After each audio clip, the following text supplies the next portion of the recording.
Welcome friends, welcome back to the kitchen, welcome back to Sunday morning in the old cookbook show. Today we're going to do a recipe out of the Scottish Women's Rural Institute's Cookery Book, 5th edition, published in 1938. And we're going to do a recipe called Roman pie. And Roman pie is one of those recipes that sort of has a heyday 1900 to 1920. You see it in quite a few cookery books from England, Scotland, Wales, that island.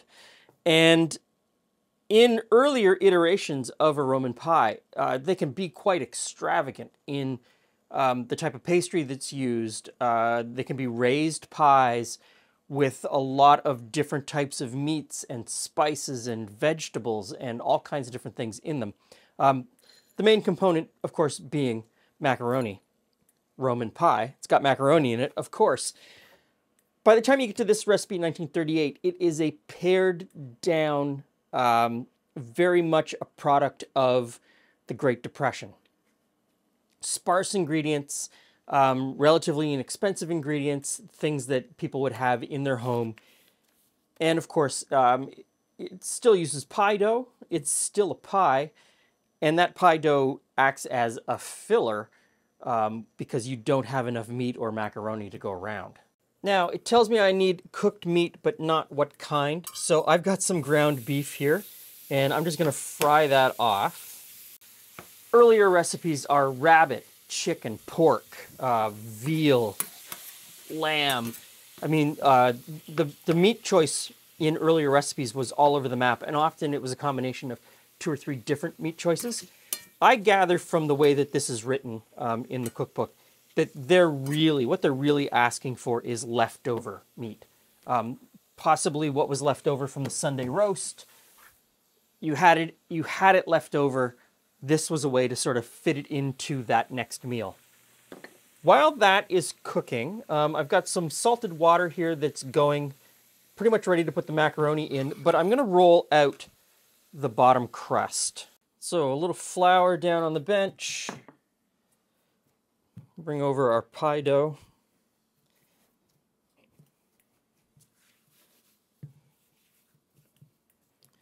And we'll just start rolling that out. So this crust I'm working with is 100% lard. It's the pie dough that I use mostly for savory pies. Although I will do sweet pies with it because it is a really good pie dough. It's very, very forgiving. Very forgiving. So I think I've got that out enough for the bottom crust. I'm going to give the ground beef a bit of a stir. That's looking like it's almost cooked. And I'm going to take the macaroni and start to boil it. So salted water, like I said. I'll boil that off until it's tender. Doesn't tell me what kind of macaroni to use. I'm using elbow macaroni. I've made a huge assumption there. It could very much be asking for what was more common at the time, which are lengths of macaroni, straight macaroni, that you would cook and then break up. I'm just going to use the elbow stuff. So this is the pie tin. It tells me to grease it. So I've already greased it. And then coat it with breadcrumbs. So, I have never seen this instruction before for a pie tin like this, or a pie plate like this, that we're going to put an actual crust in the bottom. I'm curious as to what this will bring. It could be something that's absolutely fantastic. It could be something that the person, this is a community cookbook, it could be something that the person who submitted the recipe does because she just likes the way it works out, and that is perfectly fine. So, dump off the excess. We'll get the pie dough, and we'll put it in the plate. I'm pretty rough with my pie dough. I know that it's very forgiving. I know that it's not going to give me any trouble, so I work with it. I don't worry about rolling it in plastic wrap or something like that in order to move it over or around the rolling pin, because I've never had trouble with it. Don't overthink it. Don't worry about it. A lot of those things that people tell you are must-dos or things that are going to make your life easier. just end up making it harder.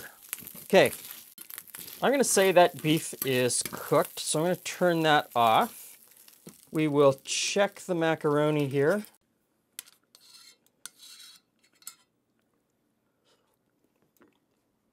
Cooked. Okay, so drain the macaroni.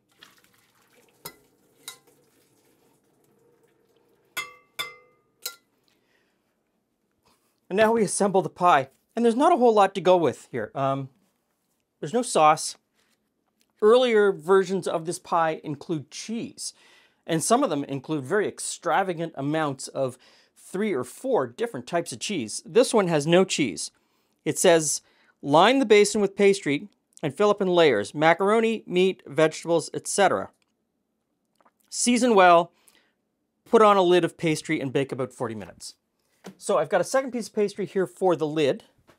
So I guess we just layer this in. So let's do 1 layer of macaroni, a layer of ground meat. I'm going to sprinkle in a little bit of seasoning, some salt, and some pepper.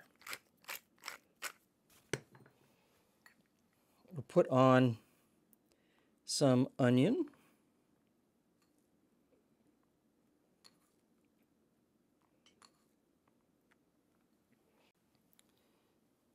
Layer of tomatoes.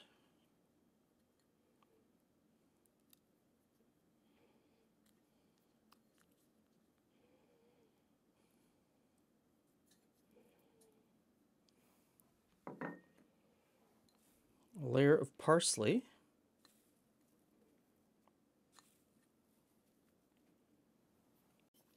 Okay, so you know what? I'm feeling pretty good about this. I have a couple of questions, though, around how well this is all going to stick together. There's nothing really to bind this together like the cheese would, or like some sort of sauce would sort of hold the whole thing together. It's not there. So I'm wondering, you know, when you cut this pie open, is the interior, is the filling just going to all fall out onto the plate? I don't know. We'll see what happens. Just going to make sure that I season it well. Seasoning is pretty important. This is, if you're in the United States and Canada, it comes in a little jar. You get it at the grocery store. It says Italian seasoning on the label. It's a whole bunch of different things. I find it quite tasty, but you have to be careful with the salt. So I'm watching how much salt I put in. So I'll just finish up these layers and we'll roll out the top crust.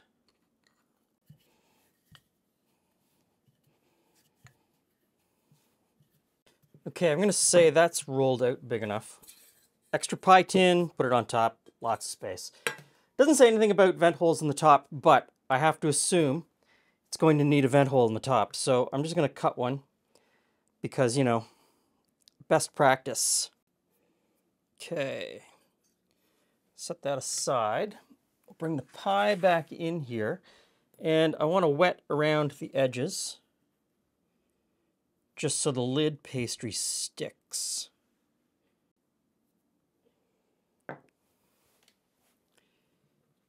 Fold this back, bring the pie into place, kind of center it, and there you go. Put the cutout back in the middle, and then I just go around the edge with a fork. And after I get it crimped, I'll go around and cut off the excess. As is the norm with this type of recipe, there's really no baking instructions other than 40 minutes. I've taken a chance, heated the oven to 425. I've got the pizza stone in because I find the pizza stone with a metal baking tin gives an amazing bottom crust. It really starts the cooking right away. You don't get that soggy bottom. 40 minutes at 425, that might be too long. So I'll probably get in about 15 minutes and I'll turn the heat back to 350.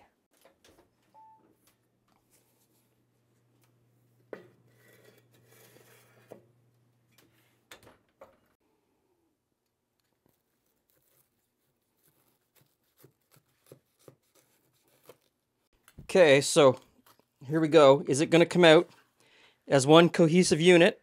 Will it work? Hey, friends. Not too bad. That's pretty good, Glenn. Much better than I thought it was going to be. That looks great. It's like a pie of It's casserole?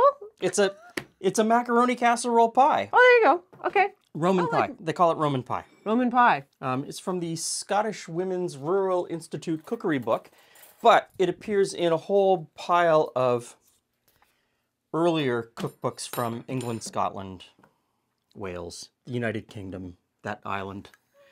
It says to serve it with a tomato sauce or brown sauce.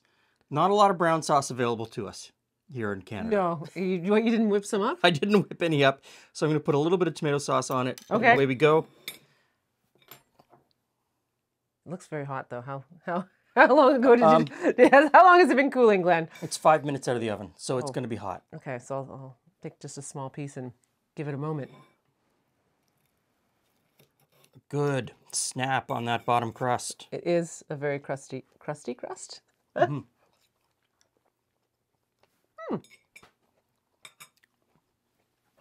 like a lovely casserole and a pie. I mean, the tomato sauce I just put on it really pulls it together. But the rest of the flavors are pretty good. A little bit weird, eating macaroni inside a pie crust. How's it any weirder than having like a stuffing sandwich or a chip sandwich or, Oh, you know? It isn't. It isn't. It's just I've never had it before. Okay. Fair enough. It's new then. It's yeah. weird Got in that it's my first new experience with this. But macaroni pie is a common... Yeah. So Oh, look at this. I think if I was to make this again, which I probably will because it's pretty good, a little bit of cheese. I would go back to some of the earlier recipes. No, I would go back to some of the earlier recipes. Glenn's always willing to put some cheese on it. Put some cheese. Just so you know. A little bit of cheese in it as a binder to hold the whole thing together. I think You could also use an egg. you could couple put eggs? yeah, you could put a couple of eggs. And it's as much as it was layered, the layers sort of disappear by the time you get to this point. So mixing it all in a bowl with an egg would work really well. Or mixing it all in a bowl with some cheese would work really well. Nice job on that crust, Glenn. That's a good That's pie. really good. Okay, so Roman pie. This is the Depression era version. A little bit subdued, but you could jazz it up a bit. Thanks for stopping by. See you again soon.